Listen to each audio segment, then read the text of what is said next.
Bonjour à tous, je suis Clara, consultante CRM chez Make the Grade. Aujourd'hui, je vous fais cette vidéo pour vous présenter les nouveautés sur HubSpot qui sont sorties au mois de novembre.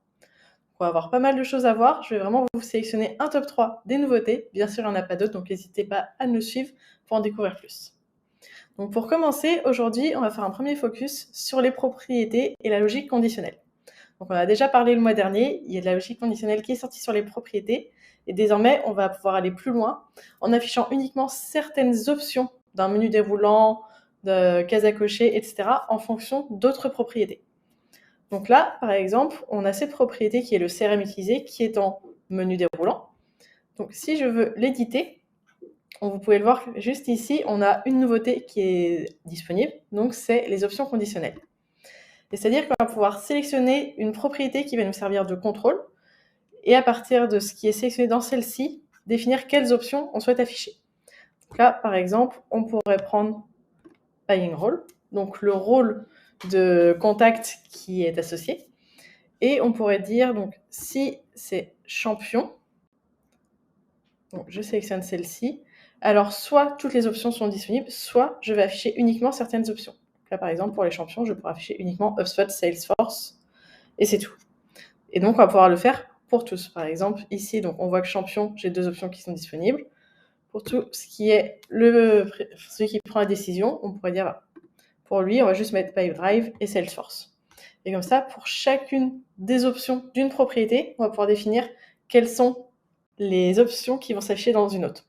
Ça va vraiment nous permettre d'aller beaucoup plus loin dans la logique conditionnelle et de ne pas avoir des menus déroulants à rallonge pour les équipes, de vraiment pouvoir sélectionner ce qu'on souhaite afficher. Et donc, une fois que c'est tout bon, on peut sauvegarder. Et comme ça, désormais, que ce soit dans les formulaires ou directement sur les fiches objets ou les formulaires de création au sein d'HubSpot, uniquement certaines options vont s'afficher en fonction de ce qui aura été sélectionné sur la propriété de contrôle. Donc ça, c'est pour la première nouveauté. La deuxième nouveauté va avoir un aspect plus marketing, ça va concerner directement les campagnes sur HubSpot. Donc là, si on prend l'exemple d'une campagne donc, qui est existante, on peut toujours rajouter de nouveaux atouts marketing au sein de celle-ci. Et la nouveauté, c'est que désormais, on va pouvoir ajouter donc des pages qui sont externes à HubSpot. Auparavant, on était obligé d'avoir uniquement des contenus au sein d'HubSpot, donc des pages de blog, des landing pages ou des pages de site internet présentes au sein d'HubSpot. Et désormais, donc, c'est une bêta publique qui peut être activée. On peut venir ajouter des pages externes et donc là, on a juste l'URL à mettre. Il faut juste que le code de tracking HubSpot soit présent sur le site ou sur la page concernée. Et ensuite, on pourra l'inclure directement dans notre campagne et l'analyser de la même manière que le reste des contenus. Ça va vraiment nous permettre d'aller plus loin dans les campagnes et ça ne va pas bloquer si votre site n'est pas sur HubSpot à ce jour. Et enfin, pour la troisième nouveauté dans celles qui ont été sélectionnées, ça va concerner les modèles de données au sein d'HubSpot. Donc désormais, si vous allez dans Reporting, Gestion des données et juste ici, Modèle de données, on va arriver sur ce tableau qui va reprendre les différents objets du CRM, des objets liés à la partie commerciale, tout ce qui est activité et également les objets personnalisés. Et donc à chaque fois, on va pouvoir voir combien de fiches objets sont présentes pour chacun. Par exemple, ici, on voit qu'on a 61 entreprises, 474 contacts et ainsi de suite. De même pour les activités, on va avoir vraiment tout le détail. Et donc la nouveauté, c'est qu'on va pouvoir voir les associations entre ces objets.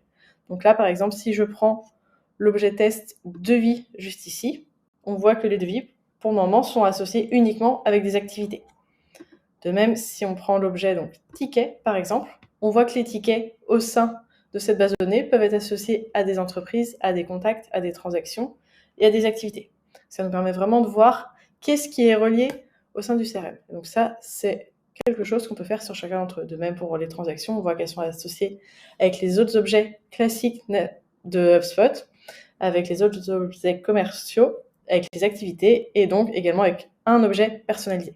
Donc ça nous permet vraiment de voir la structure de la base de données directement au sein de l'outil.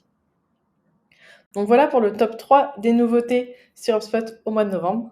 Merci.